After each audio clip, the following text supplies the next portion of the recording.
نو ابو طالب ورته ویل چې دا کار موږ نشو برداشت کولای چې اوس به راځي او تا به وایي او زه به دلته ومه خپل کار دي دا خلک کوي. نو په دې وخت کې دا خلک بیا د ابو طالب د خوا نه راغله.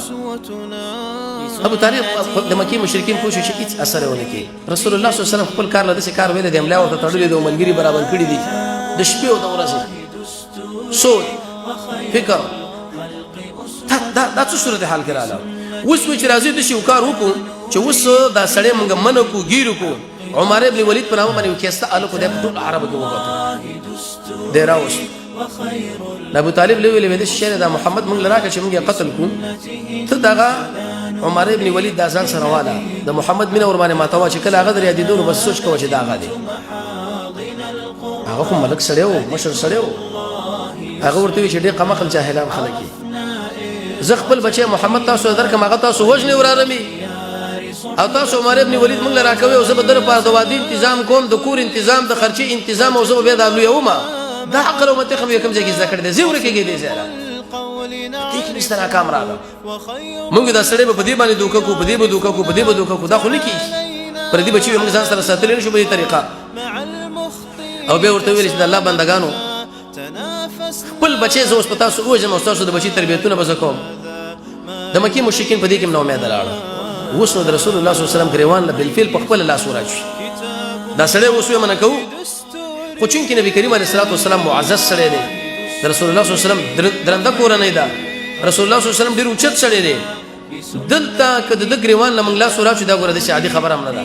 دوی په خپل مابین کې کېناسته بعضې خلک وایي که نه وي د زمري لکۍ له ګوتې مه وراوړه. د رسول الله صلی الله علیه وسلم خاندان خو ټول زمریان وو. وی ویلې که د دې زمریانو د دې د ورانه له مو ګوتې وراوړې ځان له به داسې کار وګورو چې حرم به موږ نه پاتې تجارتونه مو پاتې. او د پیغمبر علیه الصلاة والسلام د قوم دښمني ډېره خطرناکه دښمني وه.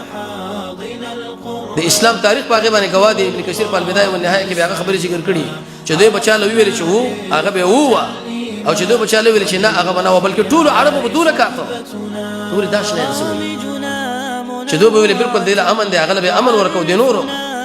نو رسول الله صلی الله علیه وسلم ډېر اوچت سړی دی. دا خلک ورباندې جرأت نه کوي. اوس پېښه دا ده چې په کور کې ورته خلک پیدا کړل. کور نه دې خلک بیا تخریبوي. دې له باید سړی ډېر متوجه او دا ډېر عجیب امتحان دی. قرآن کې الله عز وجل د لوط علیه السلام او د نوح علیه السلام د ښځې تذکره کوي چې فخانتاهما دې دواړو سره خیانت وکړي. خیانت دا معنی نه ده چې داسې ناکارې وي ځکه د پیغمبر ښځې زنا نه کوي. خانته دا معنی داخلي اختلافات دعات دي ملګري دي هغوی په یو ځای کې دعوت کار شروع کړی دی. دښمنان په دوی باندې ډېره خوارۍ کوي. مړه هغه داسې وایي ته داسې وایي ولا بل ورځ هغه په مجلس کې داسې ویلي. دې نه باید موږ تاسو ډېر دقیق په نظر کې متوجه وو. کور چې د کله جوړي د بار نه چې هره مسله راځي مشکل اسانه دی خو که داخل کې درد سر پیدا شو نو دی ابو لهب دا د رسول الله صلی الله علیه وسلم کاکا او دومره سرسخته مقابله د پیغمبر وکړه چې دی ورته راوترولو. حکم ابن ابي العاص دی ورته راوترولو. عقبه ابن ابو معيط دی ورته راجک کې. عدي بن حمره ورته راجک کې او دا د رسول الله صلی الله علیه وسلم گاونډیان وو. دوی به چې کله دا کور راجارو کې خزلې مزلې به راواقص ټول به پیغمبر علیه السلام خاندان کور لرو ورسولې. رسول الله صلی الله علیه وسلم چې کله ترکاری به ځای کې پخوله په هغه دیګ باندې په هغې باندې به د پاسه هر څه راولوي. نبی به ویل چې ای خلکو تاسو خو ډېر ځان له عزتمن وایي د الله بندګانو تا کوم ګاونډیتوب دی چې تاسو یې موږ سره کوئ. دا اوس ګاونډ دی چې تاسو موږ سره شروع کړي. او په دې وخت کې یو بل ظالم انسان او امیه ابن خلف هغه به چې کله پیغمبر ولدو سختې خبرې به ورته کولې چې محمد ګورې دې دعوت نه کارو لاس په سر باندې شي کې وژنم دی داسې به یې کوم خلک به سترګې برګول سترګې برګول د شروع کړو. پټې کنځلې ښکاره کنځلې د سترګو اشارې به پسې کولې. او ابی ابن خلف په نامه باندې یو بل کس هغه به پیغمبر له څه ویلې وی ما یو اس ساتلی دی هغه تا دپاره ما رالوی کړی دی هغه باندې خرچه کوم چې ورباندې ودې وژنم. رسول الله صلی الله علیه وسلم آخر قید شو ورته ویل چې تا به زه وژنم اوس دې پرېږدم نه پیغمبر کې داسې اختار چالان دی ورکړم دا یو کافر و چې لړی کړي